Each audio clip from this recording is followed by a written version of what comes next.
Election time is coming up again, believe it or not. Some of us still feel a little traumatized from the last election, but that's behind us. Coming up in June, we have the municipal election cycle here in New York City and many other cities around the country. And we have some interesting choices in front of us, right? We've got a mayor who was under indictment until he decided to make some sort of deal with Donald Trump to have the charges dropped against him. We've got former Governor Andrew Cuomo, who, has some very credible allegations of sexual assault against him and, resigned in disgrace because of that and a number of other things that he did, even though he has quite a bit of support and was there for us during the pandemic. I think people still feel a soft spot in their heart for him, notwithstanding his other transgressions. And then we've got a whole bunch of other city council members, local elected officials who are vying for that top spot with varying degrees of experience in New York City politics. And of course, I look 360 at all the different important political issues we have coming up, but I am focused primarily on transportation. There are some people who have really proven their leadership on transportation issues over the years, and I've learned this through my work with Streets PAC. It's a political action committee that I founded with a number of other transportation activists here in New York City back in 2013. And every year, we've had elected officials or candidates for elected office come to us, go through our interview process, which generally speaking is 45 minutes. They fill out a lengthy written questionnaire, 40, 50, maybe even 60 questions, various issues that relate to public space and transportation. And we get to know them a little bit, right? We get to talk with them, our perspectives on transportation. We get to hear what they have to say. It's a chance to woodshed these people who, most of whom are really very impressive individuals, and right, only one of them will ever get elected to any particular office. That's the whole point.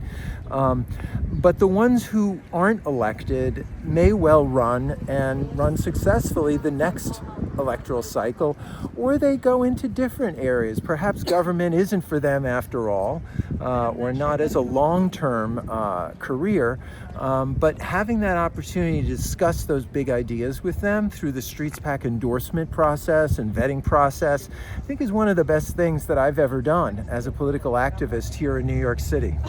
So, we have maybe 6 or 7 candidates in addition to the current Mayor Adams, who's fundraised about $19,000. It's not going to be enough to get him over the bump if in fact he's really running. We have the 800-pound gorilla of Andrew Cuomo, who just came out last week and said we need to have license plates and registrations on every e-bike and e-scooter in the city. Which is an interesting position for him to take, given that he's the one who I think pretty thoughtlessly decided to declare e-bikes and e-scooters going up to, 25 or even 28 miles an hour, all just be treated as if they were pedal cycles. Kind of got us into the mess that we're in right now. And now he's saying, well, here's the answer, just, register them all. I really don't think that is the answer. I think that what we need to have is enforcement on the ground. Setting up a bureaucracy where people are going to be filling out paperwork and getting some little license plate or something like that, I don't believe that it's really going to make a material difference in terms of accountability and responsible conduct on the street. I think that what we need is an enforcement agency or workforce that is not the NYPD. It is an enforcement agency that's civilians who are going to actually foster civil, safe traffic behavior. And someone who's going to lead, frankly, and do some education and get people to realize that we need to treat each other safely and respectfully in traffic. Even though famously New Yorkers do the opposite, right? And that's been portrayed many times in movies and in popular culture. But the fact is, I think that leadership in this area is more than just coming up with a new bureaucracy that's going to have people fill out pieces of paper and pay $50 and in theory be able to be caught and tracked if they do something wrong, because no one is going out and doing that catching and tracking. I can't tell you how many intentional inflictions of harm, assaults with motor vehicles, I have had come to me in the form of clients looking for representation where it's caught on video. You see the driver. It's obvious that the driver is trying to do harm to the person. It's an intentional strike. And we bring it to the police, we bring it to prosecutors, and they're just like, it happened in traffic. That's the attitude. So like saying, we're going to set up registration for every bike, and every bike is going to be registered, and we're going to know who they are. We know who many of the bad actors are already, and we're not doing anything about it.